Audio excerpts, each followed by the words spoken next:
साईं राम। आज का साईं वचन बाबा कह रहे हैं, मेरी बच्ची, मुझे गर्व है कि मैंने तुम्हें अपनी भक्ति के लिए चुना है। तुम वीर हो, बहादुर हो। तुम्हें वह हर गुण है जो तुम्हें सबसे अलग बनाता है, सबसे अनोखा बनाता है, सबसे अद्भुत बनाता है, और वो मैंने तुम्हें दिया है। तुम्हारे चरित्र को मैंने तराशा है। तुम्हें जो विरासत के रूप में दया, करुणा, मानवता, त्याग, बलिदान मिला है, वह किसी विशेष उद्देश्य को साकार करने के लिए है। जहाँ लोग अपने स्वार्थों की पूर्ति में लगे रहते हैं और अपनी रक्त संबंधी को ही अपना सब कुछ मानते हैं, अन्य किसी प्राणी के सुख दुख से उन्हें कुछ लेना नहीं होता।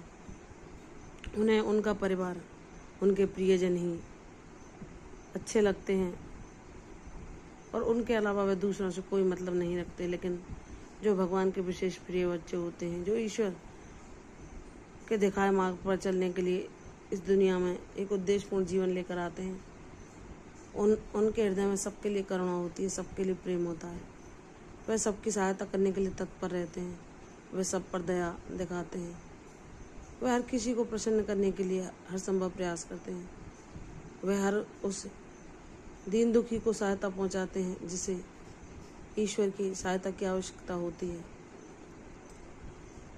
वे सबके जीवन में खुशियां देना चाहते हैं, वे सबकी तकलीफों को दूर करना चाहते हैं। उन्हें सबका दुख अपना लगता है और सबकी खुशियों में वे ऐसे एक बच्चे की भांति खुश हो जाते हैं जैसे कि वो खुशी उनकी अपनी हो, उन्हीं के जीवन में कोई उत्सव मन रहा हो। तो मेरे बच्चे, तुम भीड़ से अलग क्यों हो? क्योंकि मैंने तुम्हें ऐसा बनाया है और तुम्हें शीघ्र ही यह पता चल जाएगा कि मैंने तुम्हें जिन गुणों से नवाजा है, तुम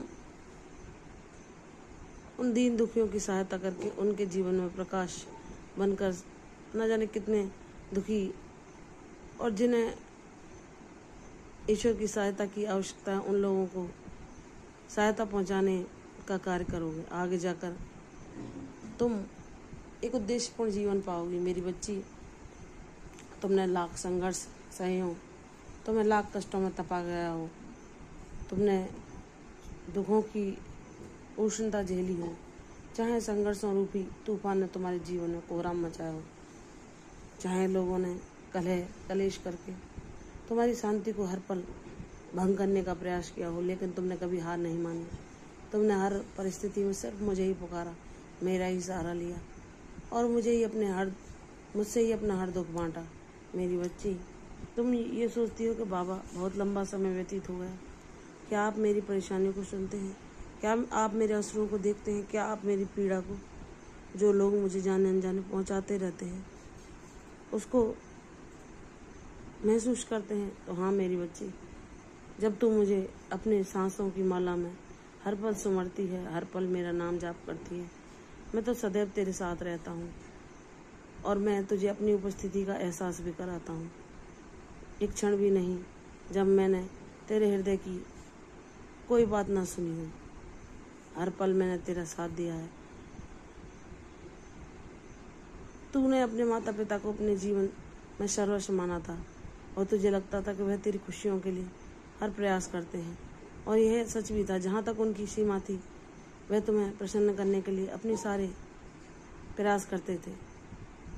वह हर तरीके से कोशिश करते थे कि वह तुम्हारे मुख पर मुस्कान देख सकें, लेकिन उनके जाने के बाद इस दुनिया से तुमने सोचा कि कोई तुम्हें समझता नहीं, कोई तुम्हारे भावों को नहीं देखता, किसी को तुम्हारी खुशी से, तुम्हारी प्रसन्नता से, तुम्हारी मुस्कान से कोई लेना देना नहीं। लेकिन मेरी बच्ची, क्या मैंने तेरे जीवन में कभी तुझे ऐसे पल नहीं दिए जब तू लाख परेशानी होने के बावजूद भी दिल से मुस्कुराई? तूने सच्चे हृदय से प्रसन्नता पाई। तू जानती है, ऐसे क्षण मैंने तेरे जीवन में अवश्य दिए। तुझे कुछ ऐसे लोगों का साथ भी दिया जहाँ तू अपने प्रसन्न होकर अपने मन के बोझ को हल्का कर पाती है। मेरी बच्ची, तू बस अपने कदम बढ़ाती जा। तेरा साईं तेरे साथ है, वही तुझे चला रहा है, वही तुझे शक्ति दे रहा है, वही तुझे निर्देशित कर रहा है इस भक्ति मार्ग पर, जो कि सहज नहीं है, जो बहुत कठिन है और ईश्वर की कृपा के बिना ना कोई उसे चुन सकता है, ना कोई उस पर चल सकता है। उनकी कृपा के बिना ना हम कोई परीक्षा पास कर सकते हैं। और जब बाबा हमारी योग्यता को देखकर हमारे जीवन में हमारे इम्तिहान लेते हैं तो वही हमें शक्ति देते हैं उन्हें पार करने की, और वही हमें विश्वास दिलाते हैं कि मेरे बच्चे तू टूटना मत, तू हिम्मत ना हारना, तेरा साईं हर पल तेरे साथ है। चाहे परिस्थितियाँ तुझे अभी तेरे अनुकूल ना लग रही हों, लेकिन बाबा के लिए ये असंभव नहीं कि वह क्षण भर में सब परिस्थितियों को तेरे अनुकूल बना दें। वह तो सर्व परम ब्रह्म परमात्मा है, उनकी लीला अद्भुत है। वह पल भर में सारी बाजी को पलट कर रख सकते हैं। वह गूंगे को बुला सकते हैं, लंगड़े को चला सकते हैं। वह रंग को राजा और राजा को रंग क्षण भर में बना सकते हैं। यह सब उनकी इच्छा पर निर्भर होता है।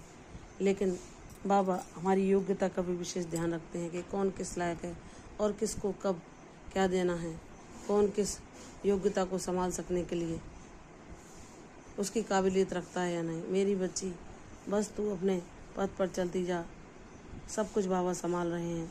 जब तूने सच्चे हृदय से उनके चरणों में सब कुछ समर्पण कर दिया है तो वही तेरी जीवन नौका को इस भवसागर से कुशलतापूर्वक पार लगा देंगे। तेरी विजय तेरे जीवन में प्रसन्नता के साथ साथ तेरे माता पिता हो चाहे किसी भी लोग में हो, उनको भी गर्व का एहसास कराएगी कि उनकी बच्ची ने किसी भी परिस्थिति में हार ना मानते हुए सत्य के मार्ग को चुना और अपने माता पिता के दिखाए संस्कारों को अपने जीवन में उतारा, और हर उस दुखी दीन दुखी की सहायता की, उस जीव जंतु की, उस पेड़ पौधे की जिसकी वह कर सकती थी, और अपने दुखों को भूलकर उसने दूसरे के दुखों को सुखों में बदलने का प्रयास किया। इस तुम्हारे प्रयास से तुम्हारे माता पिता जहाँ भी हैं वह देखकर परम प्रसन्न हैं और उन्हें गर्व है कि तुम उनकी संतान हो। मेरी बच्ची, तू अपने प्रयासों को जारी रख।